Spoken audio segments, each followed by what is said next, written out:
दोस्तों इस समय जो मेरे पे गुजर रही थी ना, सिर्फ वो मैं ही समझ सकती हूँ। अगला कोई बंदा नहीं समझ सकता। देख के बस मजाक ही उड़ा सकता है, बातें ही बना सकता है, लेकिन कोई किसी का तकलीफ़ नहीं समझ सकता। इतना तो आप लोग भी जानते होंगे, जो भी इस दर्द से गुजरे हैं ना, वो सब रात के जानते ना होंगे। 11 बज रहे थे और 11 से भी ऊपर हो गए थे। मेरे साथ कोई भी नहीं था रूम में, मैं सिर्फ अकेली थी। ना मेरे बच्चे, ना मेरे पति, और मेरे फैमिली का तो कोई है ही नहीं। आप लोग को तो सब पता है।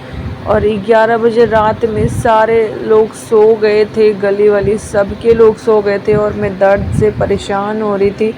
अचानक मुझे इतनी तेज़ दर्द आई, इतनी तेज़ दर्द आई, ऐसे लग रहा था जैसे दम निकल जाएगा। पता है फ्रेंड, ये सब क्यों होता है मेरे साथ?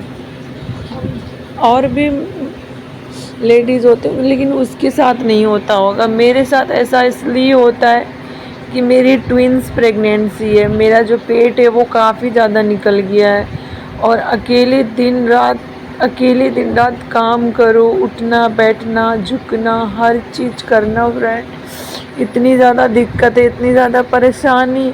कभी कभी तो मैं काम करते करते इतना रो जाती हूँ, पेट में इतना दर्द होने लग जाता है, चक्कर आने लग जाता है, मुझे बहुत ज़्यादा तकलीफ़ होती है। फिर भी मैं अपने काम पे लगी रहती हूँ कि जीना है तो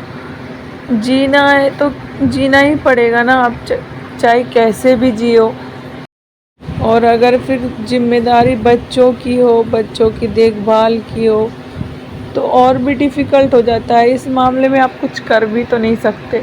आप बच्चे को भूखा भी तो नहीं रख सकते, घर गंदा भी तो नहीं रख सकते।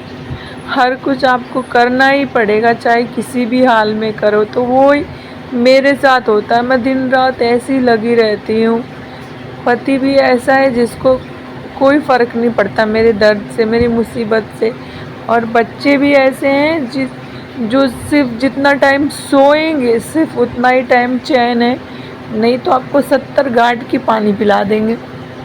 इस समय मुझे इतना दर्द हो रहा था, इतना ज़्यादा दर्द हो रहा था कि वो सिर्फ मेरा दिल और ऊपर वाला ही जानता होगा। मैंने पानी भी पिया, लेकिन मेरा दर्द कम नहीं हो रहा था। इस समय जो मेरे पे गुजर रही थी वो कोई नहीं समझ सकता सिवाय मेरे। मैं बहुत ऐसे दर्द ना मुझे हमेशा ही होते हैं। मैं बहुत ज़्यादा रिलीफ़ करने की कोशिश करती, बहुत ज़्यादा कंट्रोल करने की कोशिश करती हूँ कि आखिर बताऊँ भी तो किसको बताऊँ? मेरा सुनने वाला कौन है? मेरे पास कौन है? अगर मैं अपने हस्बैंड को भी बोलूँगी ना, तो उसको तो सिर्फ मजाक ही लगता है, या फिर मेरी बात इसलिए अपने दिल के हर दर्द को अपने दिल में दफन करके रखती हूँ। बहुत कंट्रोल करने की कोशिश करती हूँ, और ऊपर वाले की दुआ से कंट्रोल हो जाता है। कुछ देर में दर्द सहना पड़ता है। आप लोग सोच रहे होंगे कि मेरे बच्चे और मेरे हस्बैंड कहाँ पे हैं। तो इस समय मेरे हस्बैंड छत पे सोए हुए थे, और मेरे दोनों बच्चे भी उसके साथ चले गए थे। वो तीनों ही छत पे सो रहे थे, और इस समय वो मेरे हस्बैंड सो भी गए थे। अगर मैं उनको कॉल भी करती तो वो मेरा फ़ोन नहीं उठाते, क्योंकि वो सोने के बाद फ़ोन नहीं उठाते हैं वैसे भी। और फ़ोन उठाते भी तो उनको कोई फ़र्क नहीं पड़ता, इतना तो मुझे पता है। अब क्या करूँ, माँ का दिल है। मैं एक माँ हूँ, और मैं अपने बच्चों से बहुत प्यार करती हूँ। मेरे दोनों बच्चे ऊपर सो रहे थे, बहुत तेज़ गर्मी थी, और उन लोगों को रात में बहुत प्यास लगती, इसलिए मैं उन लोगों के लिए पानी लेके छत पे जाने लगी।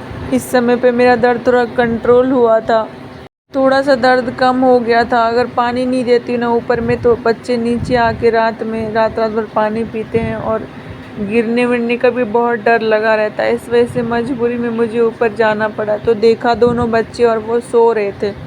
मेरे पास कोई ऑप्शन नहीं है, यही मेरी ज़िंदगी है। लोग कहेंगे यार इतना दर्द सहने के बाद भी ऊपर गई, नीचे गई, काम किया, ये किया, वो किया, लेकिन लोग किसी की तकलीफ़ नहीं समझते। वहाँ से आके मैंने मुँह हाथ धोया, मेरे कूलर का पानी ख़त्म हो गया था, गर्मी बहुत ज़्यादा थी। मजबूरी में मुझे कूलर में पानी भी डालना पड़ा, और कूलर में पानी डालने के लिए मुझे बाल्टी से झुक झुक के पानी निकालना पड़ता है। मैं क्या ही कर सकती हूँ, ये तो मेरी ज़िंदगी का एक ऐसा हिस्सा है जो कभी ख़त्म ही नहीं हो सकता।